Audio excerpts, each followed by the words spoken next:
Hello everyone, welcome to Om classes. आज हम शुरू करेंगे हमारा नया topic that is transcription in prokaryotes. इससे पहले हम दो टॉपिक कर चुके हैं, replication in prokaryotes and replication in eukaryotes. ठीक है, तो ये जो ट्रांसक्रिप्शन होता है ये क्या होता है? तो ट्रांसक्रिप्शन क्या होता है कि हमारे पास एक डबल स्ट्रैंड, ये क्या है? डीएनए। ठीक है, इस डीएनए को किस में कन्वर्ट करना? इस डीएनए को सिंगल स्ट्रैंड आरएनए में कन्वर्ट करने के प्रोसेस को हम क्या बोलते हैं? ट्रांसक्रिप्शन। तो इस प्रोसेस को हम क्या बुलाएंगे? तो इस प्रोसेस को हम बुलाएंगे transcription.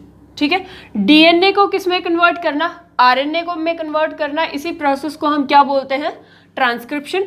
With the help of, इस प्रोसेस के लिए एक एंजाइम की ज़रूरत होती है और वो एंजाइम कौन सा होता है? RNA polymerase. करेक्ट। तो क्या हम इसको ऐसे लिख सकते हैं इस प्रोसेस को कि transcription is the process in which RNA is synthesized with the help of RNA polymerase। RNA polymerase एक एंजाइम है जो डीएनए को किस में कन्वर्ट करता है? डीएनए को कन्वर्ट करता है आरएनए में। ठीक है, अब आरएनए की ज़रूरत कब पड़ती है? तो आरएनए की ज़रूरत तब पड़ती है जब हमारी बॉडी में प्रोटीन्स की ज़रूरत होती है। तो इस प्रोसेस को करने के लिए, यानी ट्रांसक्रिप्शन का प्रोसेस कब होगा? जब इसको क्या मिलेगा? इसको कुछ ना कुछ ट्रांसक्रिप्शन करने के लिए फैक्टर्स मिलेंगे, यानी इनको हम बोलते हैं ट्रांसक्रिप्शनल फैक्टर्स। जिस तरीके से रेप्लिकेशन में ग्रोथ फैक्टर्स कर रहे थे, रेप्लिकेशन करवा रहे थे, उसी तरीके से ट्रांसक्रिप्शन में कौन होते हैं? Transcriptional factors. वो हम बाद में देखेंगे, अलग से एक वीडियो में देखेंगे ट्रांसक्रिप्शन फैक्टर्स क्या होते हैं। ठीक है, तो ट्रांसक्रिप्शन फैक्टर्स जब भी आते हैं किस में? डीएनए के पास, तो वो क्या करता है? वो आरएनए में कन्वर्ट कर देता है। ठीक है, आरएनए अब बनते क्यों हैं? हमने ये पहले ही देख लिया, जब भी हमें प्रोटीन्स की ज़रूरत होती है आरएनए का फॉर्मेशन होता है। आरएनए के कितने टाइप का होता है? जो मोस्ट कॉमन होता है वो 3 टाइप का होता है, एक टीआरएनए, एक आरआरएनए और एक एमआरएनए। करेक्ट। तो ये 3 टाइप के आरएनएस होते हैं। जब ये तीनों अगले एक प्रोसेस में जाएंगे जो हम इसके बाद देखेंगे ट्रांसक्रिप्शन के बाद, और वो प्रोसेस कौन सा होता है? ट्रांसलेशन। और ट्रांसलेशन से क्या बनाते हैं? तो ट्रांसलेशन से ये बनाते हैं प्रोटीन्स। ठीक है, आज की क्लास में हम क्या देखेंगे? सिर्फ और सिर्फ ट्रांसक्रिप्शन। सबसे पहले आज का जो एक ब्रीफ बता देती हूँ कि आज हम क्या पढ़ेंगे। तो आज हम पढ़ेंगे सबसे पहले कि टेम्पलेट क्या होते हैं, कोडिंग एंटी कोडिंग स्ट्रैंड क्या होता है, वो सब देखेंगे। ठीक है, टेम्पलेट एंड कोडिंग स्ट्रैंड क्या होते हैं वो देखेंगे। दूसरा इसमें देखेंगे कि प्रोमोटर क्या होता है, प्रोमोटर क्या होता है। तीसरा हम देखेंगे इसके अंदर कि आरएनए पॉलीमरेज जो एंजाइम है, वहां पे आरएनए पॉलीमरेज किस किस चीज से बना होता है? तो ये होता है कुछ सब यूनिट से, यानी वैसे 6 सब यूनिट से होता है। ठीक है, बट हम 4 और 6 2 चीज़ पढ़ेंगे, तो अभी के लिए मैं 6 सब यूनिट्स लिख रही हूँ। तो 6 सब यूनिट से क्या बना होता है? RNA polymerase. और उन हर एक सब यूनिट का साथ में हम क्या देखेंगे? फंक्शंस देखेंगे। ठीक है, और फिर ये तो हो गया इसकी टर्मिनोलॉजीज कि हम इस चैप्टर में क्या क्या जो इम्पॉर्टेंट टर्मिनोलॉजीज होते हैं उसके बारे में डिस्कस करेंगे। फिर यहाँ पे प्रोसेस शुरू होगा, और वो प्रोसेस किस चीज़ का होगा? Process of transcription. तो ट्रांसक्रिप्शन का जो प्रोसेस होता है वो 3 पार्ट्स में डिवाइड होता है। सबसे पहला इनिशिएशन, फिर एलोंगेशन और लास्ट का जो प्रोसेस है वो टर्मिनेशन, जो कि हम नेक्स्ट क्लास में पढ़ेंगे। आज के क्लास में हम क्या पढ़ेंगे, ये terminologies plus process of transcription का initiation and elongation. Next class में हम खत्म करेंगे हमारा टर्मिनेशन पार्ट, ठीक है। तो शुरू करते हैं। ये वाला ट्रांसक्रिप्शन समझ ही आ गया होगा कि आपको ट्रांसक्रिप्शन क्या होता है।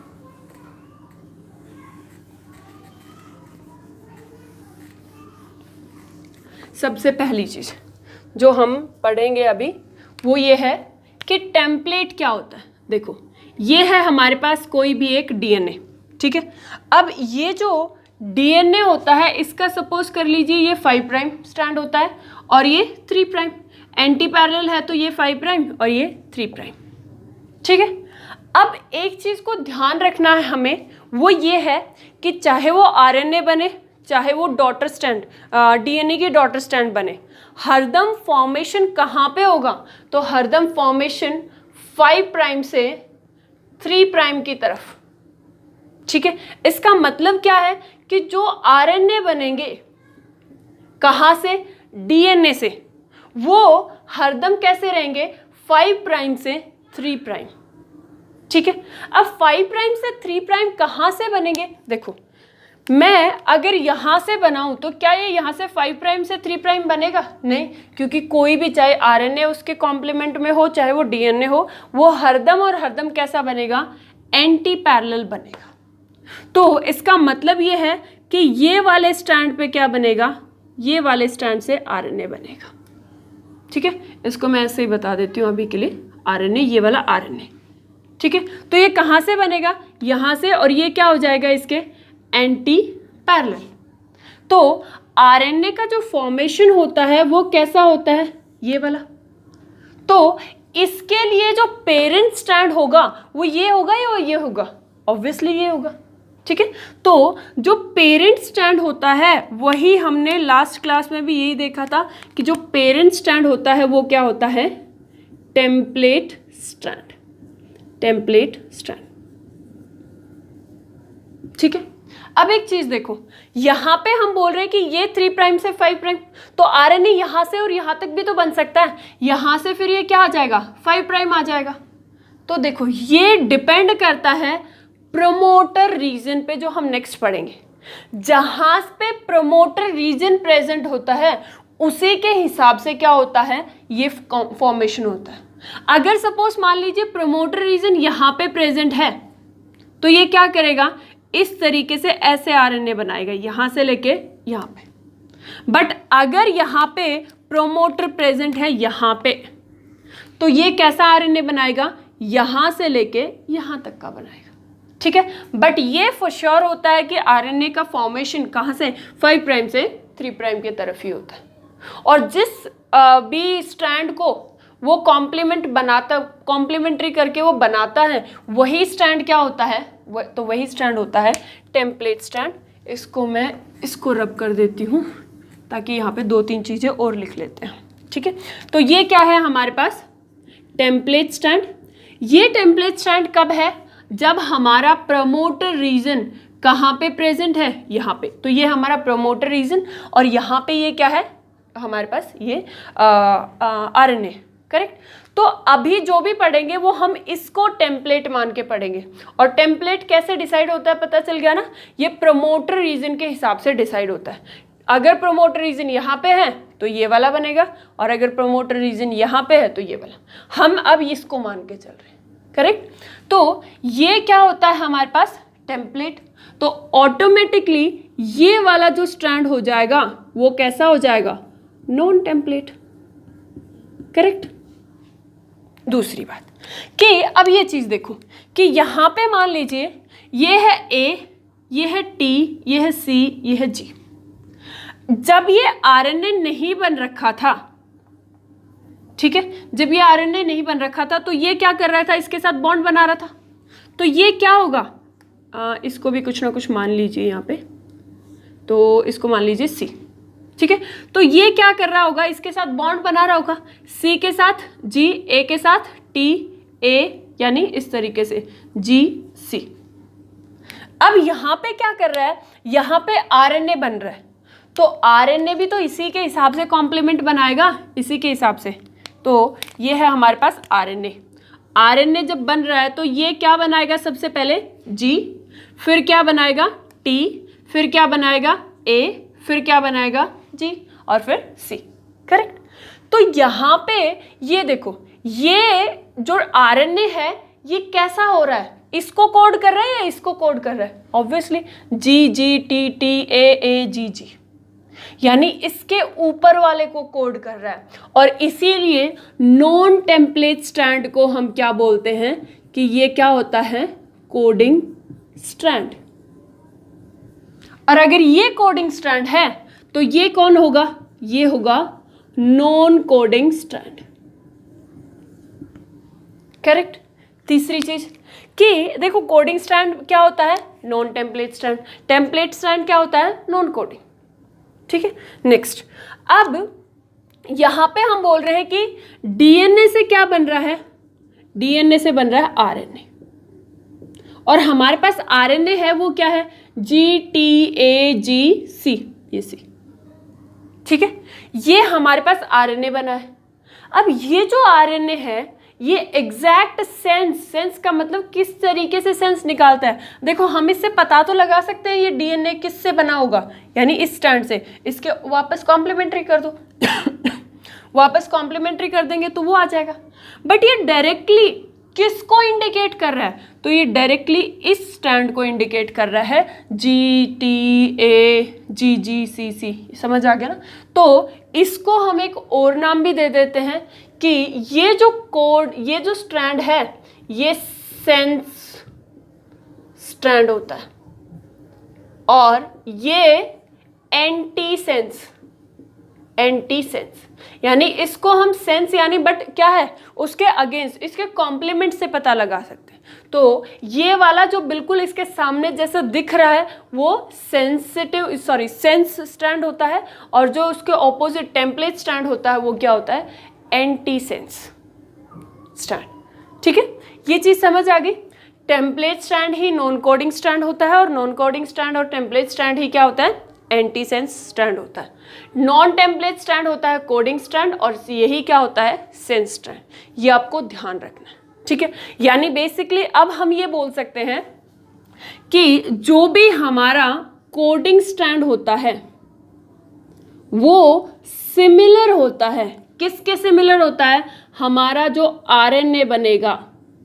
और हम यहाँ पे हमारे सिलेबस में सिर्फ और सिर्फ एक ही आरएनए है जिसको हम पढ़ते हैं, बोलते हैं एमआरएनए। ठीक है, तो हम पढ़ेंगे एमआरएनए की फॉर्मेशन। ठीक है, तो कोडिंग स्ट्रैंड सिमिलर होता है किसके, एमआरएनए के। सिमिलर यानी यही डायरेक्ट सेंस निकालता है आरएनए का। आई गेस ये आपको समझ आ गया होगा कि टेम्पलेट कोडिंग स्ट्रैंड क्या होता है।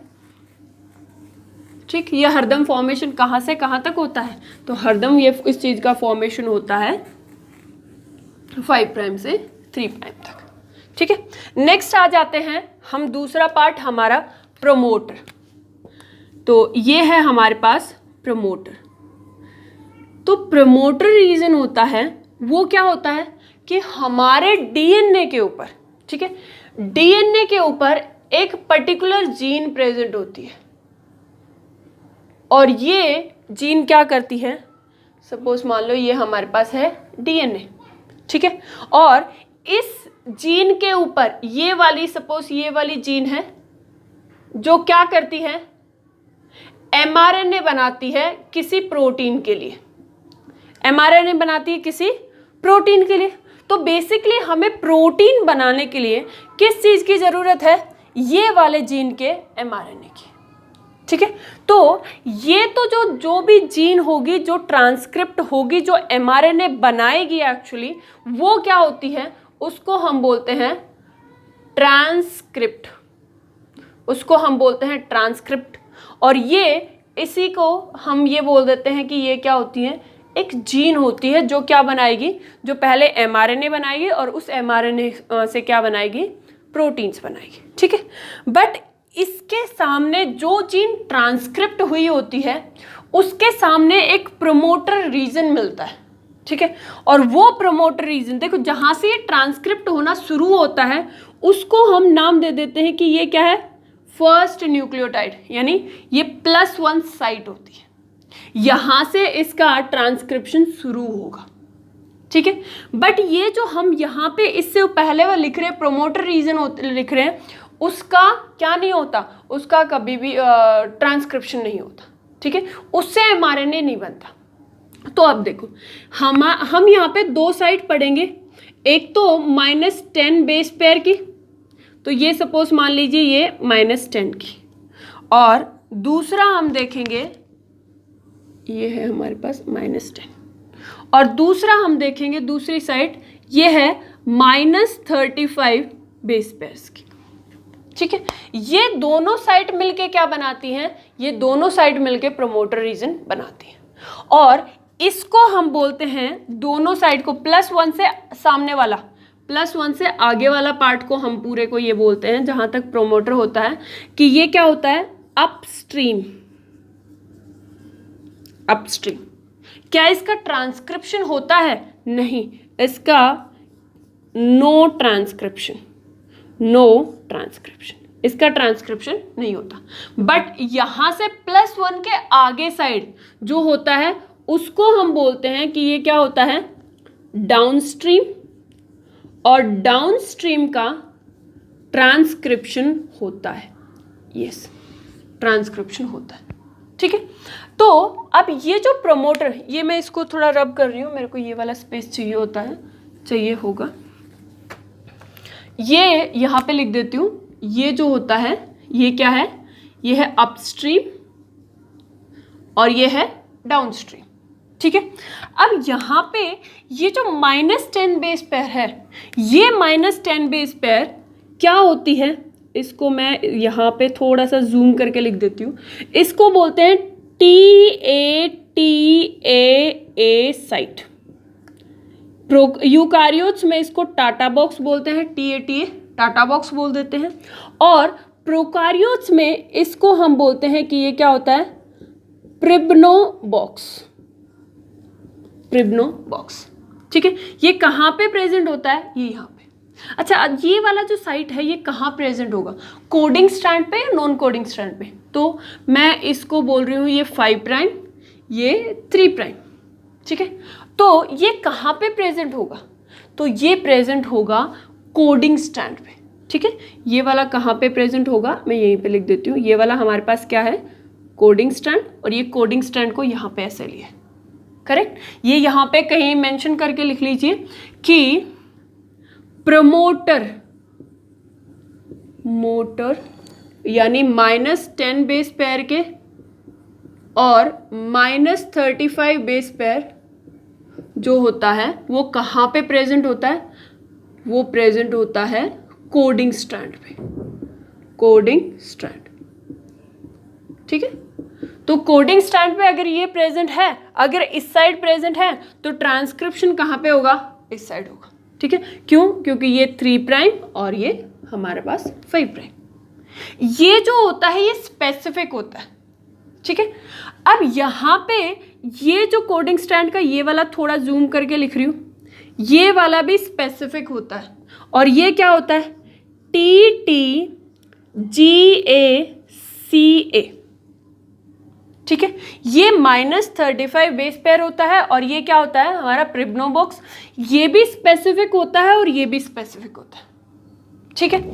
यहाँ पे इनके बीच में जो डिफरेंस होता है वो लगभग 17 बेस पेयर्स का होता है, ठीक है। और जब ये 17 बेस पेयर्स का होता है तो इसमें जो जो आरएनए पॉलीमरेज है वो बहुत टाइटली, बहुत ज़्यादा एफिनिटी के साथ क्या करेगा, बाइंड करेगा, ठीक है। बट अगर ये क्या हुआ, ये 17 बेस पेयर से ज़्यादा, इसका स्पेस मान लीजिए 19, 20, 25, 30 बेस पेयर इसके बीच में है, तो वैसे वैसे आरएनए की यहाँ पे बाइंड होने की एबिलिटी क्या होती जाएगी, कम होती जाएगी। तो मैक्सिमम एफिनिटी कब होती है, जब इन दोनों के बीच में क्या होता है, 17 बेस पेयर्स होते हैं, ठीक है, तो ये होता है हमारा प्रोमोटर रीजन। तो प्रोमोटर रीजन कहाँ पे होता है? +1 के इस साइड वाला पार्ट, ठीक है। और ये जो प्रोमोटर रीजन होता है ये ट्रांसक्राइब नहीं होता है, बट ये वाला जो पार्ट होता है ये ट्रांसक्राइब होता है। प्रोमोटर रीजन को हम अपस्ट्रीम बोलते हैं और ट्रांसक्रिप्ट जो होता है उसको हम क्या बोलते हैं? ये क्या होता है? डाउनस्ट्रीम। ये जो दोनों, ये क्या है? -35 बेस पेयर, ये कहाँ पे प्रेजेंट होता है? तो ये और टाटा बॉक्स होता है वो कोडिंग स्ट्रैंड पे होता है, इसको प्लीज ध्यान रखना, ठीक है। कोडिंग स्ट्रैंड पे होता है तभी तो इसके वापस वाला पता चलेगा कि ये एंटी कोडिंग होता है, और इसको हमें यहाँ पे क्या करना है? इसको रीड करना है और इससे क्या बनाना है? इससे mRNA बनाना है, ठीक है। तो ये है हमारा प्रमोटर। नेक्स्ट चलते हैं नेक्स्ट वाले पार्ट पे, जो कि है यहाँ पे ही लिख देती हूँ तो क्योंकि थोड़ा सा वो समझने में हेल्प करेगा आपको, ये वाला। तो नेक्स्ट है हमारे पास, वो है RNA पॉलीमरेज। तो इसको यहाँ पे ऐसे लिख देती हूँ, ये है हमारे पास RNA पॉलीमरेज। RNA पॉलीमरेज क्या होता है? एक एंजाइम होता है जो क्या करता है? वो तीनों ही प्रोसेस में हेल्प करता है, इनिशिएशन में, एलोंगेशन में और टर्मिनेशन में। और ये तीनों ही प्रोसेस को कंप्लीट खुद अकेला कर लेता है, ठीक है। तो यहाँ पे जो RNA पॉलीमरेज होता है उसमें क्या होता है? कोर एंजाइम होता है। ये किससे बना होता है? RNA पॉलीमरेज किससे बना होता है? Core enzyme. और कोर एंजाइम में क्या क्या होते हैं? तो कोर एंजाइम में कुछ सब यूनिट्स होती हैं, ठीक है। कुछ सब यूनिट्स यानी कितनी सब यूनिट्स होती हैं? तो 4 सब यूनिट्स होती हैं, ठीक है। कोर एंजाइम किससे बना होता है? 4 सब यूनिट्स। सबसे पहली सब यूनिट कि ये क्या होता है? यहां पे मैं लिख रही हूं, ये है अल्फा 1, ठीक है। और दूसरी जो सब यूनिट है वो है अल्फा 2, 2 सब यूनिट। और यहाँ पे अल्फा 1 क्या करेगा? अल्फा 1 बाइंड करेगा एक दूसरी सब यूनिट को जिसको हम बोलते हैं बीटा, ठीक है। और ये किसको? ये बाइंड करेगा, दूसरा वाला जो बाइंड करेगा ये क्या करेगा? ये बीटा, ये भी बीटा। बट ये दोनों अलग अलग होती हैं। ये होता है, ये बीटा प्राइम होता है और ये सिंपल बीटा होती है। देखो अल्फा होती है, सेम टाइप के होते हैं, बट यहाँ पे ये अल्फा 1 और अल्फा 2, और ये क्या होता है? बीटा प्राइम और ये बीटा, ठीक है। उसके अलावा एक और यूनिट अटैच होती है जो कि होती है ओमेगा। और ये चारों के चारों यूनिट मिला के देखो, इसमें क्या है? 2 अल्फा, ठीक है, और एक क्या है? एक बीटा प्राइम और एक होती है ओमेगा।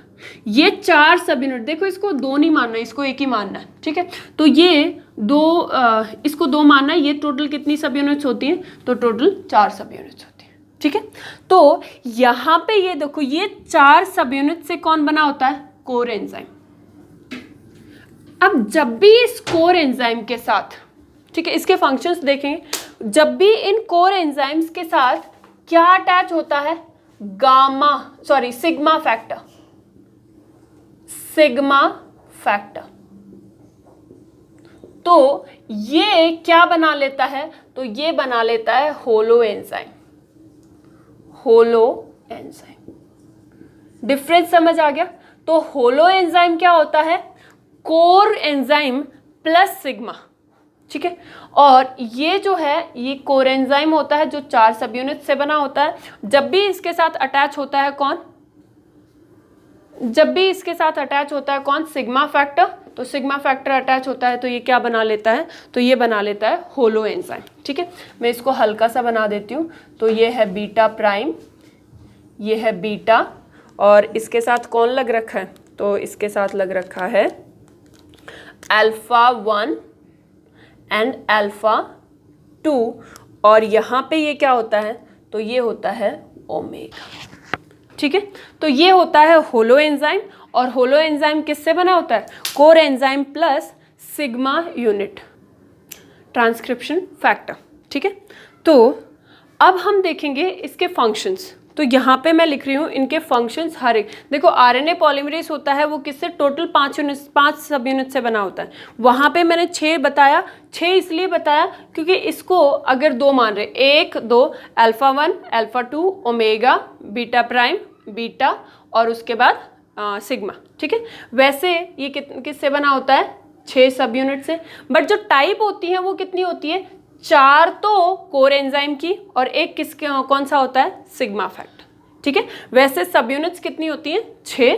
4 सब यूनिट्स होती हैं कोर एंजाइम की, जहाँ पे ये दोनों एक जैसी होती है, अल्फा 1 एंड अल्फा 2। ठीक है, अब आ जाते हैं इसके फंक्शंस पे। सबसे पहले जो अल्फा होता है, सॉरी क्या बना दिया, अल्फा। तो जो अल्फा सब यूनिट होती है वो क्या करती है? वो डिटरमाइन करती है, प्लीज इसके फंक्शंस लिख लेना, इंपॉर्टेंट है। तो ये फंक्शंस है इसके। ठीक है, determine the DNA to be transcribed in RNA. तो उस डीएनए को डिटरमाइन करती है, यानी ये बताती है कि कितना आरएनए, कितना डीएनए ट्रांसक्राइब होना चाहिए, कितना डीएनए आरएनए में कन्वर्ट होना चाहिए। ये किसका काम होता है? अल्फा का काम होता है। ठीक है, अल्फा। दूसरा हमारे पास होता है बीटा प्राइम। तो ये जो बीटा प्राइम होता है इसका काम क्या होता है? Unwinding of DNA. ठीक है, अच्छा देखो उससे पहले ना एक चीज़ और बता देती हूँ ताकि आपको समझ में अच्छे से आए। सबसे पहले मैं बता देती हूँ सिग्मा के फैक्टर के फंक्शंस। तो ये जो सिग्मा फैक्टर है ना, ये सबसे पहले आके अटैच होगा। कैसे? तो इसका काम होता है कि सबसे पहले ये डीएनए को क्या करेगा? स्कैन करेगा। स्कैन करके इसने क्या किया? एंड फाइंड करेगा किसको? प्रोमोटर को। ये प्रोमोटर को फाइंड करेगा कि कहाँ पे प्रोमोटर है। जैसे इसको प्रोमोटर दिखेगा ये क्या करेगा? ये बाइंड हो जाएगा, बाइंड टू प्रोमोटर। और जैसे ये प्रोमोटर को बाइंड होगा इससे आके कौन जुड़ जाएगा? RNA polymerase.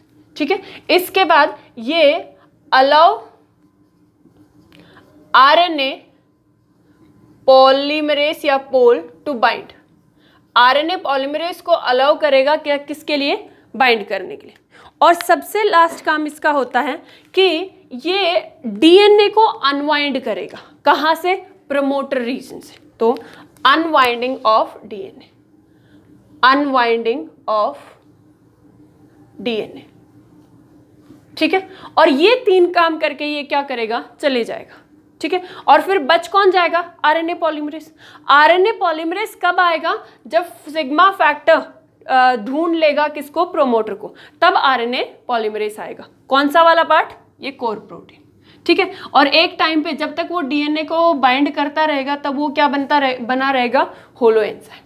ठीक है, अब आ जाते हैं बीटा प्राइम पे। अल्फा का काम पता है कि कौन सा डीएनए ट्रांसक्राइब होना चाहिए। बीटा प्राइम का काम क्या होता है? Unwinding of DNA, unwinding of DNA. ठीक है, अब एक चीज देखो कि यहां पे सिग्मा फैक्टर ने क्या किया? ये वाले जो बॉन्ड थे किसके बीच में? प्रमोटर के जो बॉन्ड थे उसको सिर्फ ब्रेक किया है। आगे के बॉन्ड कौन ब्रेक करेगा? तो आगे के बॉन्ड ब्रेक करेगा बीटा प्राइम। ठीक है, आगे जो ट्रांसक्रिप्ट जो होता है उसका, क्योंकि ये सिग्मा फैक्टर तो यहाँ के बॉन्ड्स को, यहाँ के सिर्फ प्रोमोटर रीजन को, यहाँ के बॉन्ड्स को ब्रेक करके चला जाएगा। आगे के जो बॉन्ड होगा वो कौन ब्रेक करेगा? Beta prime. ठीक है, थर्ड है हमारे पास सिर्फ बीटा। तो बीटा का फंक्शन क्या होता है? तो बीटा का फंक्शन होता है कि ये क्या करता है? पॉलीमराइजेशन। पॉलीमराइजेशन, पॉलीमराइजेशन यानी ये इनिशिएशन करेगा, इनिशिएशन में भी हेल्प करेगा, प्लस ये एलोंगेशन में भी हेल्प करेगा। कैसे, वो जब हम प्रोसेस देखेंगे, इनिशिएशन प्रोसेस, एलोंगेशन प्रोसेस, उसमें देखेंगे, ठीक है। और नेक्स्ट है हमारे पास, वो है ओमेगा। तो जो ओमेगा होता है वो क्या करता है, वो आरएनए जो कि प्रमोटर पे बाइंड हुआ है उसको स्टेबलाइज करेगा। तो आरएनए को ये क्या करेगा, आरएनए पोल को, आरएनए पॉलीमरेज यानी आरएनए पोल को क्या करेगा, स्टेबलाइज करेगा। कौन करेगा, ओमेगा, ठीक है। तो आपको सारे के काम समझ आ गए होंगे कि यहाँ पे किसका क्या काम है।